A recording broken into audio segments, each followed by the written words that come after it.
Ya, bersama-sama kita dengarkan sambutan dari Ketua MUI Mukti yang tadi disampaikan oleh Ustaz Bapak Haji Kabul Budiono MPD. Untuk selanjutnya yaitu tausiah atau ceramah agama yang insya Allah akan disampaikan oleh guru kita Bapak Kiai Haji Abdul Muhyi Ismail MPDI. Kepada Bapak Kiai Haji Abdul Muhyi Ismail kami persilakan. Sallallahu Muhammad.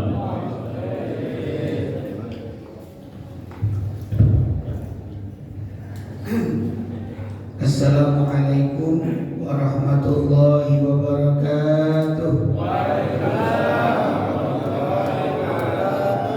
Alhamdulillah, alhamdulillahilladzi an'ama 'alaina bi ni'matil iman wal islam wa hadana bi sayyidi khairil anam sayyidina wa habibina wa syafi'ina wa maulana Muhammadin ala alihi wa ashabihi ajma'in, amma ba'du. Yang kita hormati dan juga yang kita muliakan guru-guru kita, wabil khusus Ketua MUI Harjamukti yang tadi telah memberikan sambutan, Bapak Haji Kabul Budiono. Kita doakan mudah-mudahan beliau sehat walafiat. Dan tadi mobil yang ngikutinnya mudah-mudahan gak tersesat, ya. Karena saya juga bawa mobil tadi bingung masuknya Pak Haji. Untung ketemu sama Pak Haji saya di akhirnya naruh di sana. Hati saya juga deg-degan, mudah-mudahan mobil saya aman itu ya. Tapi mudah-mudahan niatnya udah dicatat oleh Allah Subhanahu wa taala. Dan juga yang kita hormati dan yang kita muliakan, Ketua DMI Harjamukti Al-Mukarram Bapak Ustadz Haji Cece Saifuddin, mudah-mudahan sehat walafiat. Sahibul Bait Ketua DKM Al-Hidayah Al-Mukarram Bapak Ustadz Mukhtar Ali, mudah-mudahan beliau sehat walafiat. Lurah kita ya, alhamdulillah Pak Lurah hadir walaupun penutupan ya, nggak apa-apa. Yang lain gak usah pakai dikata ya, pakai dikata lagi. Kelurahan udah hadir penutupan doang ini. Tapi insya Allah ada pembukaan hadir lagi. Pembukaan, penutupan, gak apa-apa. Begitu aja gak apa-apa. Orang juga maklum, pertama rumahnya jauh. Ya di mana tinggal Balura?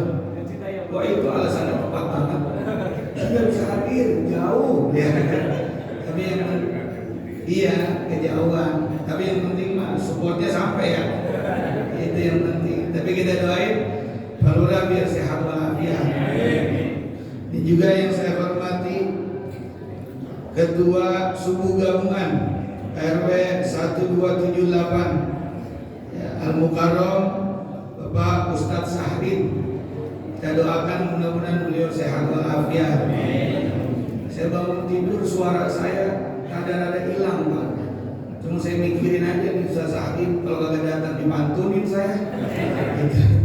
Ya bismillah, mudah-mudahan datang ke sini pulang dari sini sehat walafiat. Dan juga Ketua Ranting NU Harjamukti Al-Mukarram Bapak Ustaz Dr. Ali Masrur. Kita doakan juga mudah-mudahan beliau sehat walafiat.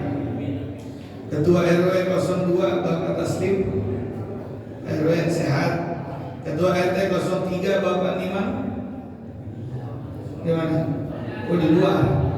Ada RT mah jarang ada di dalam, di luar pasti. Kenapa? Karena orang paling sibuk di dunia itu Pak RT. Betul apa enggak? Nah, kalau ada apa-apa kita lapor ke siapa? RT. Tetangga berantem lempar-lemparan piring lapor ke siapa? Iya. Motor hilang lapor ke siapa pertama? Ada yang meninggal lapor ke siapa? Makanya RT kalau tahlilan sampai hari ke-8 gak usah pakai dikata. Hari ke-7 tahlilan gak kelar. Hari ke-8 RT masih datang. Bininya nanya, "Bang mau mana sih bang?" Nah itu kan lakinya habis meninggal. Bininya agak yang jagain. Gitu. Itu makan RT gitu ya. Ini mah RT sono, RT Singapura bukan RT sini. Tapi kita doain mudah-mudahan Pak RT sehat walafiat. Para jamaah, para orang tua, para sesepuh yang saya hormati dan yang saya muliakan tanpa terkecuali, mudah-mudahan hadiran punya kita mendapat kemuliaan dari Allah Subhanahu wa taala. Bersyukur kepada Allah taala di lingkungan kita Harja Mukti ini Pak Lurah mudah-mudahan merupakan warga yang kegiatannya luar biasa. Ini kuliah subuh atau subuh gabungan, kalau nggak salah ada 2 ya. Ada MUI, ada yang sekampung, bukan main dah. Ini kalau potongan kayak tokoh-tokoh masyarakat, Ustaz Syahrin, apa nama Pak Haji Kabul, Pak Cece, ya kan? Ini kalau dua-duanya acara bareng berarti sholat subuh sampai 2 kali dia nih. Iya kan? Tapi satu yang saya inginkan sampaikan, suatu ketika ada kunjungan dari MUI Semarang ke MUI Kota Depok. Kebetulan saya salah satu ketua alumni pendidikan kader ulama MUI Kota Depok. Ketika kunjungan MUI Semarang ke Kota Depok, ada satu kalimat, satu kata yang saya garis bawahi. Apa kata beliau? Banyak masjid-masjid, majlis taklim, organisasi keagamaan sibuk dengan kegiatan, sibuk dengan memakmurkan, tapi ada yang dilupakan. Apa yang dilupakan? Seksi kesehatan. Jarang ada masjid seksi kesehatan. Jarang ya? Jarang ada organisasi misalnya kayak subuh gabungan ada seksi kesehatan. Gunanya untuk apa? Siapa yang memakmurkan masjid? Siapa yang memakmurkan suku gabungan? Mereka orangnya kan itu juga sebenarnya. Ini mau pindah mana kuliah suku yang datang L4? Lu lagi, ya kan? Orangnya itu aja. Maka orang yang udah istiqomah kudu dijaga kesehatannya. Seksi kesehatan, siapa isinya? Nomor 1 dokter. Nomor 2 siapa? Tukang urut boleh. Ntar kalau yang udah istiqomah, khususnya guru-guru kita, tokoh-tokoh kita sakit, kita pengalaman Pak 3 tahun yang lalu, lihat berapa banyak tokoh-tokoh ulama-ulama guru-guru kita meninggal dunia. Apa penyebabnya? Guru-guru malu minta sama muridnya, murid kagak punya pikiran sama gurunya, cocok, ya kan? Pada meninggal akhirnya. Tapi kalau seandainya ada seksi kesehatan, ditanya, ini imam udah 3 hari nggak kelihatan kemana? Coba kunjungi dokter, dokter nyamperin. Oh, apa? Darahnya naik, kepalanya pusing, dikasih obat sama dokter. Ya kalau kita mah jamaah kadang-kadang doain doang. Ustaz mana nggak kelihatan seminggu sakit, ya kita doain dah, mudah-mudahan sehat.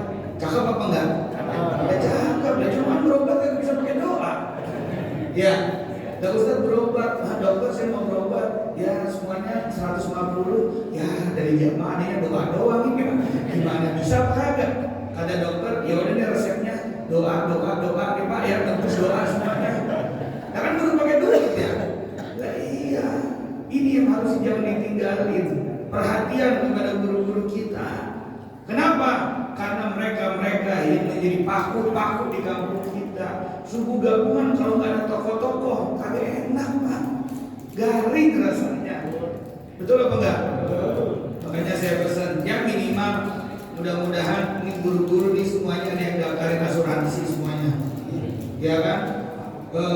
Yang aktif DNI, yang aktif MUI semuanya dipasangin asuransi semuanya sama Pak Lurah. Iya, kata Pak Lurah, kapok kok datang. Tapi minimal apa? Mereka yang ngejaga harus dipikirin. Kalau nggak ada mereka, apa jadinya kampung kita? Makanya kita doain mudah-mudahan beliau sehat-sehat semuanya. Apalagi besok mau Ramadan. Lah Ustaz Pak dibutuhin banget. Buat apa? Imam taraweh. Orang jadi imam banyak yang mau, banyak yang bisa. Kalau imam sholat subuh, imam sholat maghrib yang cuma 3 rakaat. Tapi imam taraweh yang 21 rakaat. Kalau nggak biasa-biasa, jangan nyoba-nyoba Pak. Lah nggak pernah jadi imam taraweh, coba-coba jadi imam taraweh. Kata makmum, imamnya siapa? Tahu kalau kenal, main maju aja, sujud lama banget. Kata makmum bacanya panjang, padahal lagi keder di rakaat 2, 1 lah. Ya kan? Emang agak biasa jadi imam. Makanya makanya besok-besok guru-guru kita, ustaz-ustaz kalau bisa diperhatiin, punya duit bagi. Ustaz makasih ya, udah nemenin saya sholat tarawih sebulan. Nih buat ustaz, boleh gak? Boleh. Ini mah kadang-kadang ngomongnya begini, wah itu mau urusan imam, urusan DKM, kan itu udah masukin kotak amal. Ya kan? Ada gak yang begitu kadang-kadang? Mohon maaf, di kampung saya, di tempat saya kadang-kadang DKM datang pas malam takbiran. Udah gitu bawain sarung mulu lagi. Memang kita lebaran udah pakai celana, weh. Makanya perhatian boleh apa enggak? Boleh. Gitu, imam tarawih nih sholat Jumat, perhatian.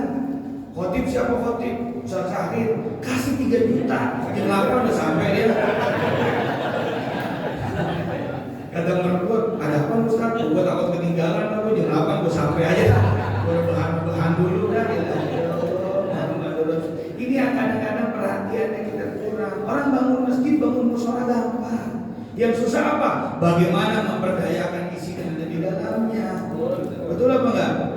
Karena orang hobi bangun masjid, bangun mushola, tapi pikirin bagaimana siapa yang isi. Berapa banyak masjid-masjid yang kadang-kadang dibangun besar tapi isinya enggak. Yang ada dia lagi, imam dia. Apalagi Depok. Depok kan resep banget sama masjid wisata. Ya kan? Biasanya kagak ngomongin, kagak enak kalau kedengeran ya. Iya. Rame maghrib rame, isya rame, subuh dia keker. Berapa orang? Padahal kalau kita lihat silsilah pembangunan masjid, Pak, 2 orang dulu bangun masjid gara-gara apa? Di sini kagak muat, bikin di sana. Ono izin dulu sama sini. Biar apa? Biar mata rantai masjid nyambung kepada Masjid Nabawi. Kenapa dibangun Masjid Nabawi? Bersambung dari Rasul yang bangun Masjid Mekah, Masjidil Haram, dibangun Masjid Kuba, dari Masjid Kuba dibangun Masjid Nabawi, dibangun oleh ulama sampai ke sini. Biar sanad masjid itu tidak putus kepada Rasulullah Sallallahu Alaihi Wasallam. Makanya orang dulu kalau orang mau bangun masjid dilihat dulu, lu mau bangun sebelah mana? Emang di sini udah kagak muat kon. Kita kalau sholat udah di jalanan, mana jalannya turunan, tidak sujud takut nyungsep, gitu ya kan? Enggak, di sana siapa yang tanggung jawab? Ada di imamnya. Khotibnya ada apa enggak? Ada di khotibnya. Berapa banyak khotib kagak datang? Ketua DKM lehernya panjang banget. Mana kagak datang? Jamaah sekalian, karena khotib kagak datang, maka Jumat hari ini kita liburkan. Makanya apa? Salah satu fundamental, salah satu posisi yang harus kita perhatikan apa? Salah satunya bagaimana kita bisa memakmurkan masjid, mencetak generasi-generasi masjid. Kayak tadi itu pemain hardrock, formal, ya kan? Remaja mesin sini kan? Kalau di masjid ada pengajian bapak-bapak, agak kaget saya mah. Emang bapak-bapak dari ngaji, ya kan? Ngajinya khusyuk banget. Tadi kayak baca tahlil, baca rawi, saya lihat khusyuk banget orang sini ya. Pules. Tapi kalau masjid ada anak mudanya, masjid ada remajanya, 10-20 tahun lagi masjid itu aman. Kenapa? Karena mereka yang akan mewariskan masjid-masjid kita. Amin. Apa hubungannya masjid dengan Isra Mi'raj? Nabi mengisra Mi'raj, Allah mengisra Mi'rajkan Nabi. Kenapa nggak dari lapangan ke lapangan? Kenapa nggak dari pasar ke pasar? Tapi Allah berangkatkan Nabi minal Masjidil Haram ilal Masjidil Aqsa, dari masjid ke masjid, karena ternyata masjid menjadi sentral. Kampung kalau kampung kalau mau bagus, kampung kalau mau tenang, kampung kalau mau aman, sering-sering bikin kegiatan di masjid. Al-Habib Abdul Habib Al-Haddad mengatakan, al-adatu idza rasakhat nasakhat. Kebiasaan yang baik yang sering dilakukan lama-kelamaan akan menghilangkan kebiasaan yang buruk. Orang sering datang kuliah subuh, sering datang subuh gabungan, sering datang ngaji, yang awalnya belum baik, insya Allah menjadi baik.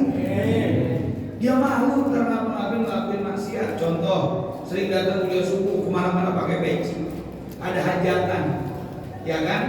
Habis pulang kuliah subuh, emang biasa udah pakai peci, datang hajatan, ada dangdut, ya kan? Biduannya cakep, bini kagak ngikut lagi, pas banget ya kan? Hobi banget nyawer, kira-kira maju apa kagak? Mikir 2 kali malu, malu aku emang apa? Gue datang pakai peci. Emang apa pakai peci? Gue udah sering sholat sama kuliah subuh. Ini gue pakai peci, malu gue kalau nyawer. Kata temennya, susah banget sih lu copot peci lu maju. Iya juga ya, sama aja begitu mah ya. Lama-kelamaan dia akan malu dengan sendirinya. Kenapa? Karena istiqomah. Makanya pesan saya satu nih, yang udah rajin istiqomah kuliah subuh, mulutnya jangan lemes. Paham? Orang kagak ngaji nggak datang kuliah subuh, tahu-taunya datang, boleh apa kagak? Orang kagak ngaji, minggu depan mau hajatan, dia datang kuliah subuh gabungan sekalian mengundang, boleh apa enggak? Boleh. Nggak usah pakai kata, tumben lu datang. Lemes banget mulutnya. Jangan seperti itu. Makanya bina masjid ilal masjid.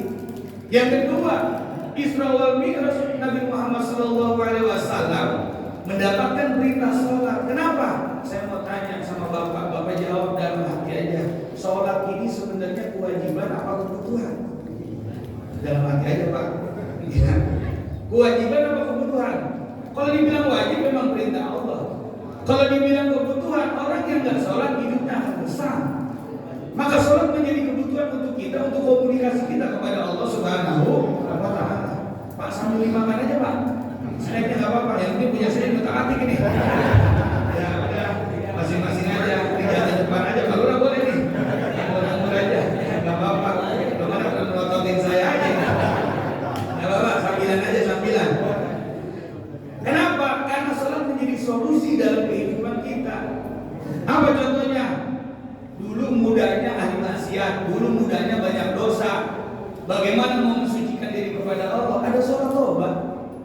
Lakuin sholat tobat, menjadi jalan solusi kita untuk menjadi manusia yang lebih positif, lebih percaya diri. Ustaz, saya bingung nih, milih kira-kira yang mana? Bingung milih bini misalnya, ya kan? Istri sampai yang pengen nikah sama kita sampai 3 orang, bingung milih yang mana? Allah menjadikan fasilitas istikharah. Kalau tadi Pak Bapak bilang istrinya resep banget sama saya, nggak ada bangga-bangganya bisa.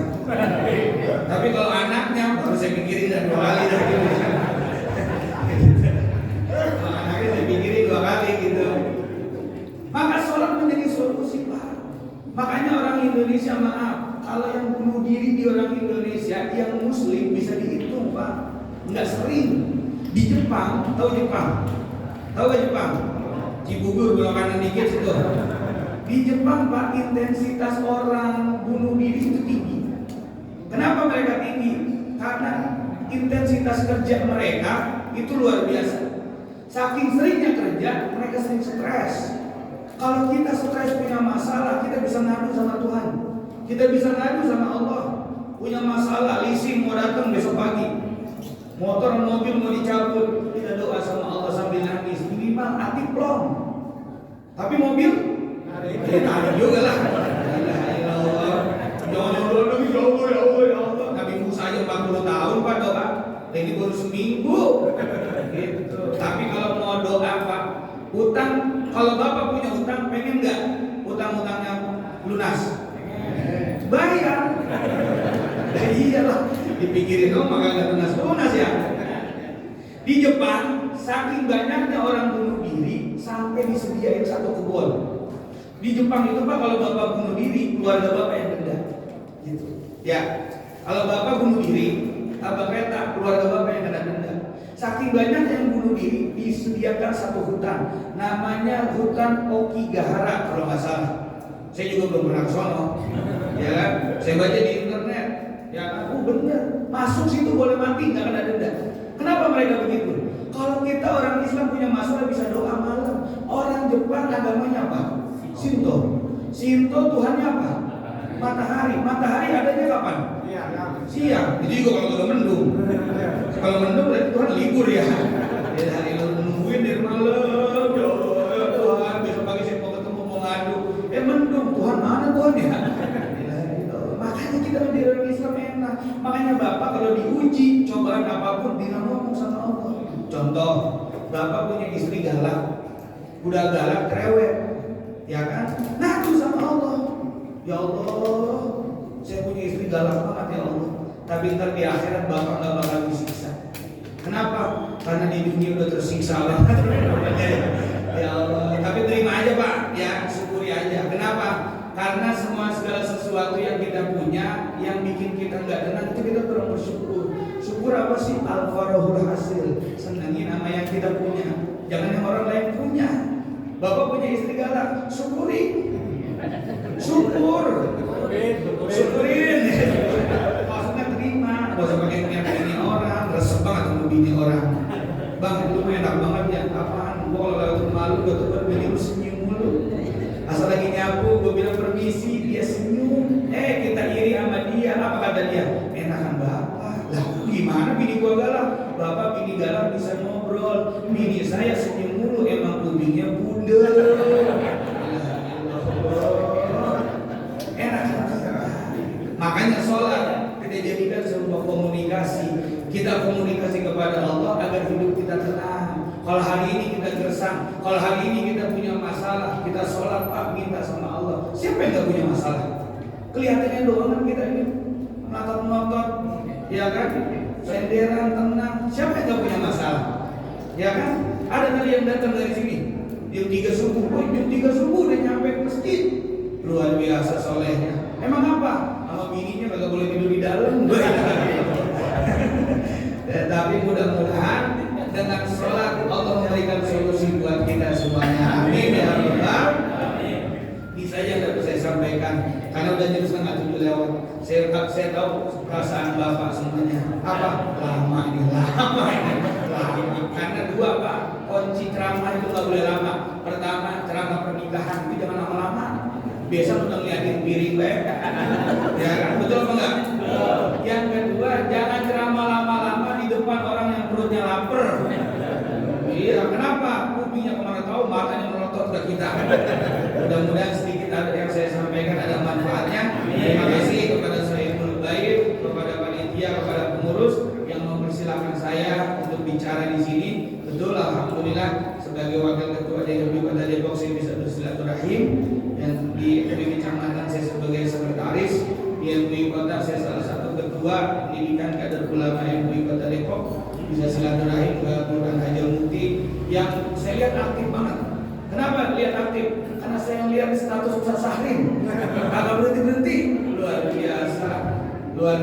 Pokoknya mudah-mudahan kita sehat, berkah dunia dan akhirat. Ini saja yang dapat saya sampaikan. Mohon maaf atas segala kekurangan. Allahumma afiq ila aqwamit thoriq. Assalamualaikum warahmatullahi wabarakatuh.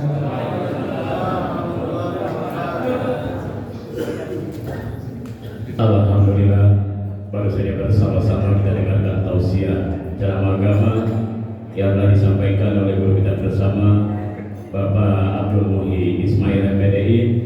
Semoga apa yang beliau sampaikan menjadi ilmu yang bermanfaat buat kita semuanya untuk kita amalkan dalam kehidupan kita sehari-hari. Untuk selanjutnya doa penutup, tapi sebelum doa penutup kepada panitia yang akan memberikan oleh-oleh kepada jemaah untuk dengan kurma yang kami persilakan buat panitia untuk membagikan kepada jemaah.